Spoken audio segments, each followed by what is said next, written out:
হলো ছেলে আর বউ লিবার যাওয়া লাগবে। হুম। তখন আমরা গেলেই আমরা মাছ ধরেছি, সবকিছু করে। আমার গত 24 সালে অনলাইনের মাধ্যমে ফাতেমা আক্তার ঈশা নামে এক মেয়ের সাথে পরিচয় হয়। সকাল 9টার দিকে তার সাথে আমার পরিচয়। বেলা 11টার দিকে সে আমাকে প্রস্তাব দেয় যে আপনি কি আমাকে বিয়ে করবেন। সে নিজের থেকে বলে যে আমি একটা এতিম মানুষ, তার বাবা মা নাকি নাই, এরকম ভাবে সে আমাকে বলছে।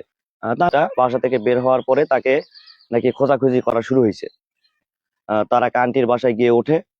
সেখান থেকে সাথে যোগাযোগ বন্ধ ছিল। হঠাৎ করে 3 দিন পরে সে আমাকে ফোন দিয়ে বলতেছে যে আপনাদের বাড়িতে আমি যাচ্ছি। এই বললেন যে আপনি এতিম, এখন বলতেছেন যে আপনার পিতামাতা আছে, তাহলে এগুলা কি? আপনি তো মিথ্যা কথা বলতেছেন। তো তখন বলে যে এখন আপনাদের আশায় আমি বের হয়েছি, যদি আমারে যদি যাইতে না দেন, যাইতে না বলেন, তাহলে আমি আত্মহত্যা করব। হ্যাঁ। তাই এক প্রকার দেখা গেছে যে ভীতু হয়ে আমরা বলছি যে ঠিক আছে, একটা মানুষ আত্মহত্যা কেন করবে, তাহলে আসুক। সে যদি ঘর সংসার করতে পারে তাহলে আমাদের কোনো আপত্তি নাই। আসছে, আসার পরে আমার পারিবারিক ভাবে 50,000 টাকা দেনমোহর ধার্য করে সে নিজের স্বইচ্ছায় আমার সাথে বিয়ে করে। হ্যাঁ। সেটা আবার পরবর্তীতে কোর্ট ম্যারেজও করা হয়। ওনারা মেয়েটাকে নিয়ে যায় যে আমরা 15 দিন পরে আবার মেয়েকে পাঠায় দেব, এনে রেখে যাব। হ্যাঁ।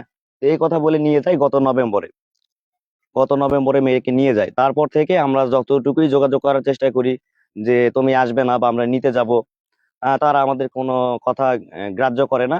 আর আমার যতটুকু সম্ভব হয় আমি আমার বাচ্চার খরচ যতটুকু আমার সাধ্যে কোলায় আমি তাকে পাঠায় দেওয়ার চেষ্টা করি বিকাশ নগদে। আমার শ্বশুর শাশুড়ি এবং আমার স্ত্রীকেও বোঝানোর চেষ্টা করছি, তারা মেয়েকে পাঠায় না। তাদের একটাই কথা যে আমি সেখানে গেলে আমার সাথে তারা পাঠাইবে। তা আমি পরবর্তীতে যখন দেখি যে না, তারা পাঠায় না, আমি আমার বড় আব্বুকে, আমার একজন বন্ধু নয়ন এবং আমার একজন চাচি, একজন চাচাতো ভাই এবং আমি বৃহস্পতিবারে আমরা তাদের বাসায় গিয়ে উঠি। তাদের বাসায় গিয়ে ওঠার পর থেকেই তারা আমাদের সাথে একটা মানসিক শারীরিক নির্যাতন শুরু করার পর থেকে তারা আমাদেরকে ঘরে আটকায় রাখে। পরবর্তীতে তারা যখন আমাকে আটকায় রেখে 50 লক্ষ টাকা কাবিন দাবি করে, ক্যাশ টাকা।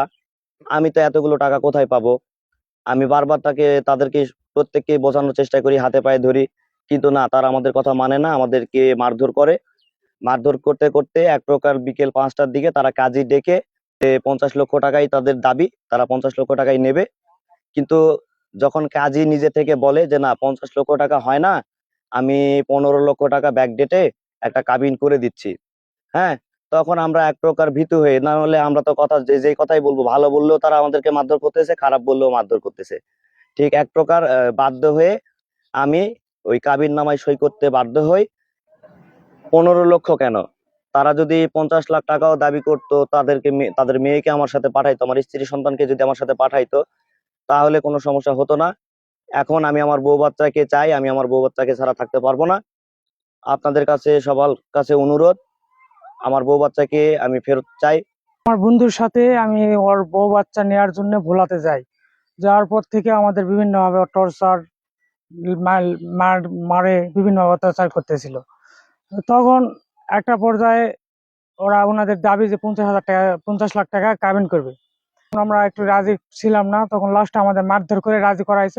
আমরা গেলেই আমরা মাছ ধরেছি, সবকিছু করে। আমাকে সবচেয়ে বেশি করেছে। আর আমার বাচ্চা ভিন্ন ঘরের লেগে আটকে আছে, আমাকে একটা দড়ি, লাঠি, এই সব কিছু দিয়ে আমাকে খুব অত্যাচার করেছে। আমার ভাই বোন না থাকলে মারে খুবই মারিয়া করেছে। আমাকে হলো খুবই নির্যাতন করেছে। ওখানকার মানুষজন সবাই দেখেছে। ছোট ভাই, যে আমি এলাকাবাসী হিসাবে বলতেছি, আমার ছোট ভাইয়ের উপর যে অন্যায় অত্যাচার হয়েছে এটা একদমই খারাপ করেছে।